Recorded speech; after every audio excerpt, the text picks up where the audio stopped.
And the last thing is Jackets related because this last Friday we had a special anniversary. We did. As you can see, I'm wearing my Kivy hat, Mm-hmm. brought to you by 614 Hockey and our buddy Matt Pfeffer. Mm-hmm. So how do I want to set this up? However you like. You lead the way, baby. First of all, I think it's insane that you and I have known each other for basically a decade. Not basically. It is a decade. It's exactly a decade, right? Exactly a decade now. Yeah. We've known each other for 10 years. Amazing. And we've been doing a show for 30% of that. Yeah. And that's what gets me really weirdly sentimental about this whole fifth line anniversary thing. As Mm-hmm. cheesy as it sounds. Yeah. So I have this tweet from 614 Up Again. 1 decade ago, the fifth line began. On April 5th, 2014, a few energetic hockey fanatics rallied the Blue Jackets fan base under a declaration of solidarity to the rest of the NHL. We are the fifth line. Everyone embraced this energetic and organic movement, from the front office to the players to the whole city. It helped galvanize a franchise to the Stanley Cup playoffs, bringing some of the most memorable moments in CBJ history.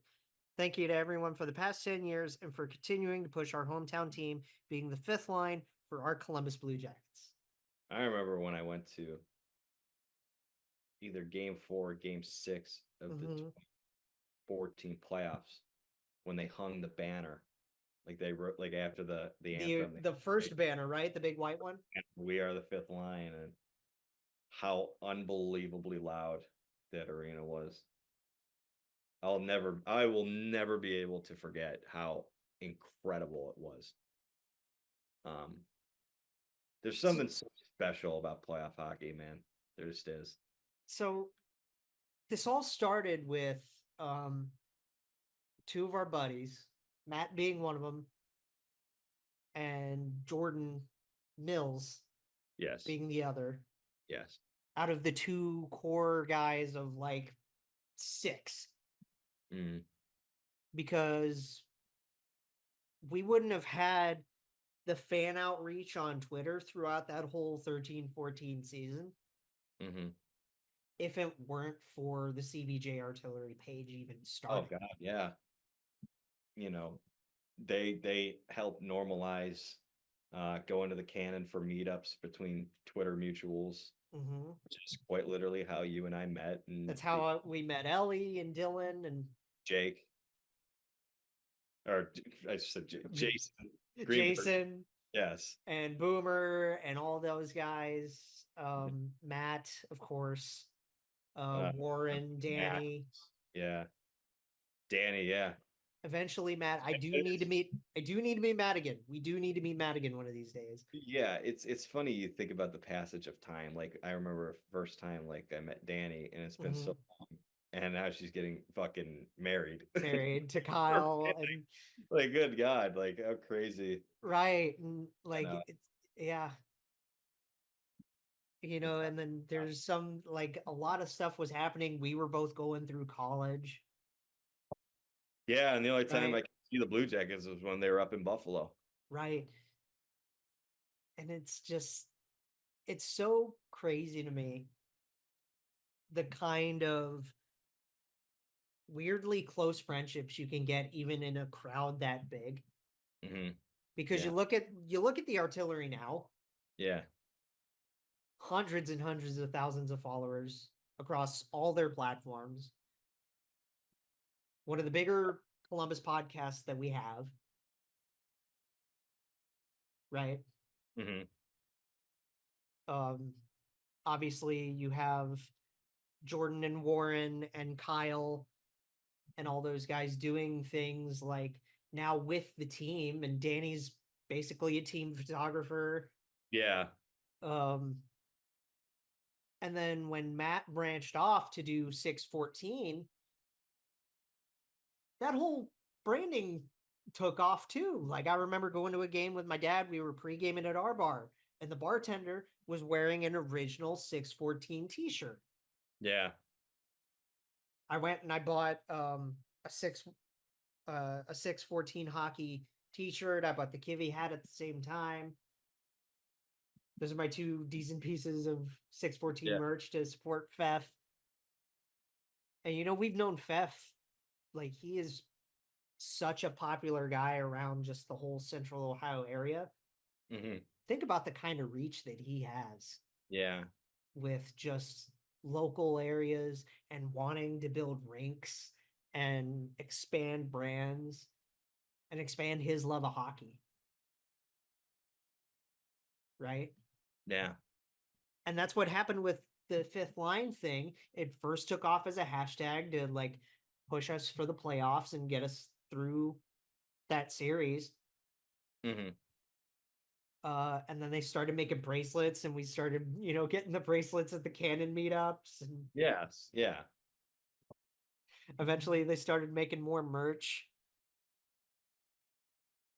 And it just took off from there and started building this huge community of not just, bringing the fans together, but getting creators. Yes. Yeah, definitely. People to help create content, merchandise, all that stuff.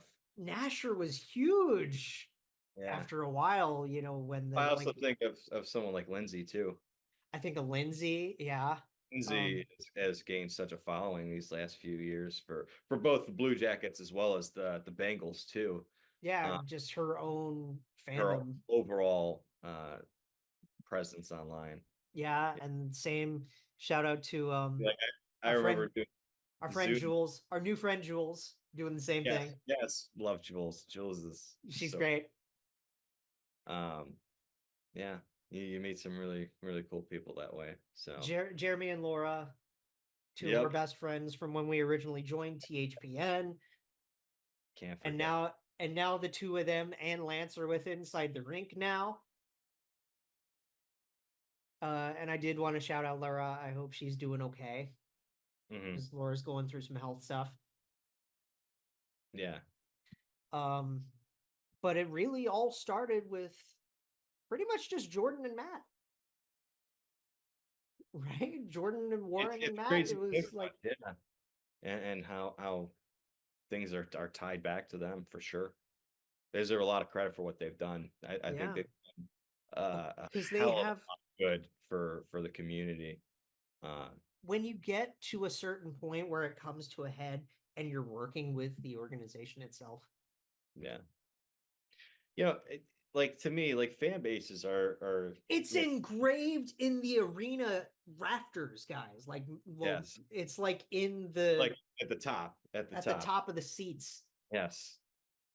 Uh, Fan bases, especially one like the Blue Jackets, is in essence a community, Yeah, and you think about the impact that those two have had on this community is it's honestly hard to even like I'm sure they probably have moments where they kind of sit back and think about like geez, like look what we started here. yeah. This is crazy. This, like, looking back on it is actually insane.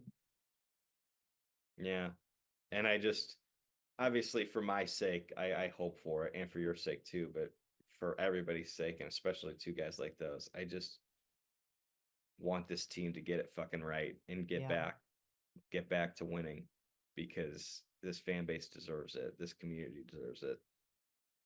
and we deserve more growth too. Yeah.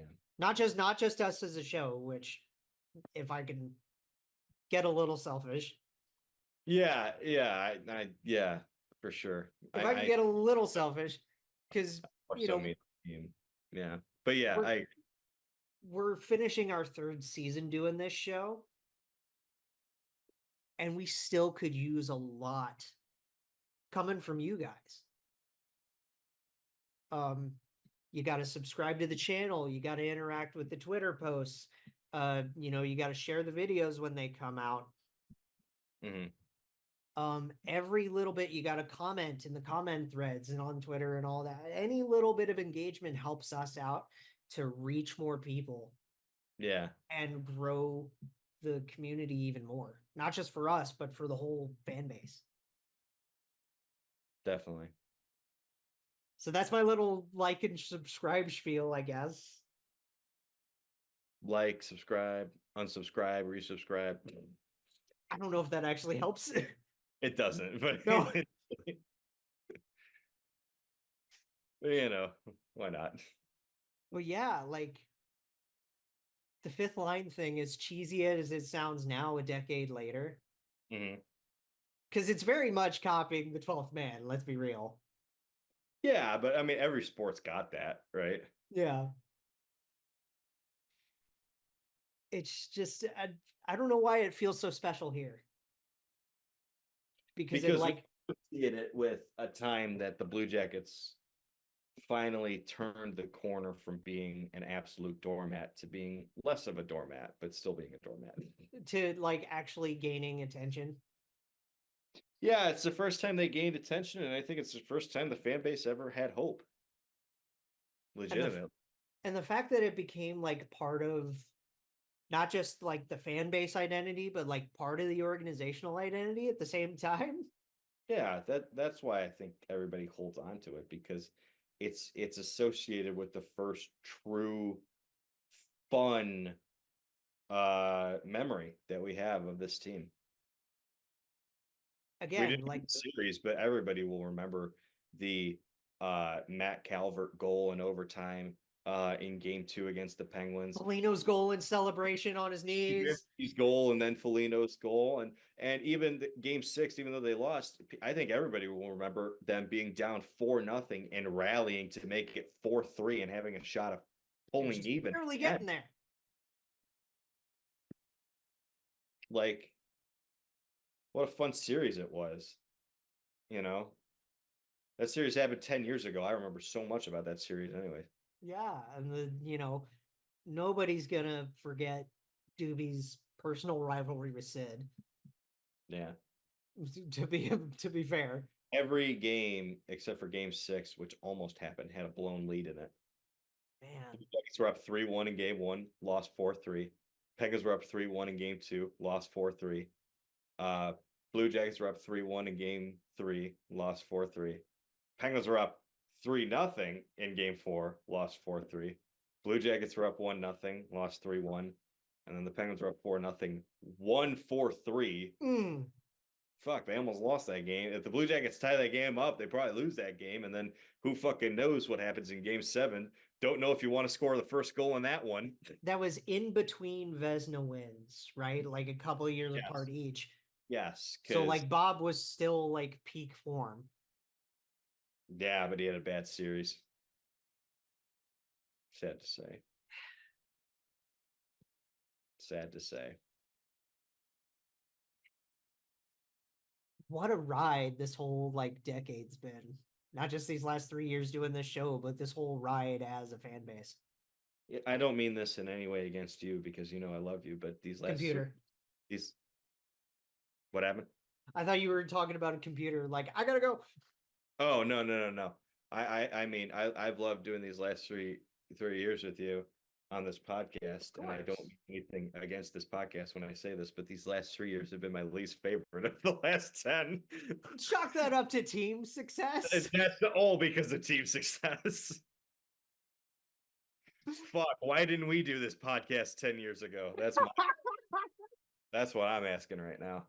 I wonder what we'll be like in year 10, right? Yeah. Hopefully we'll have a couple of winners in there. I can't imagine it's worse than this.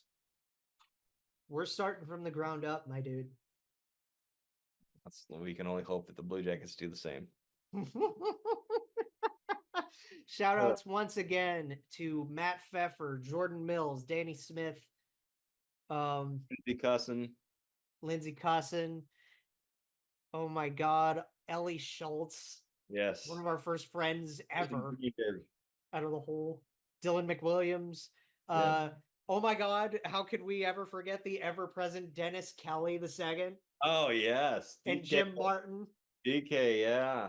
Jim Martin, the Boons Goons, the original duo. Yes. Oh, God, absolutely. Who else was there? Oh my gosh, just Maybe going not down as memory present lane. on Twitter these days, but when I think of 10 years ago, Dancing Kevin.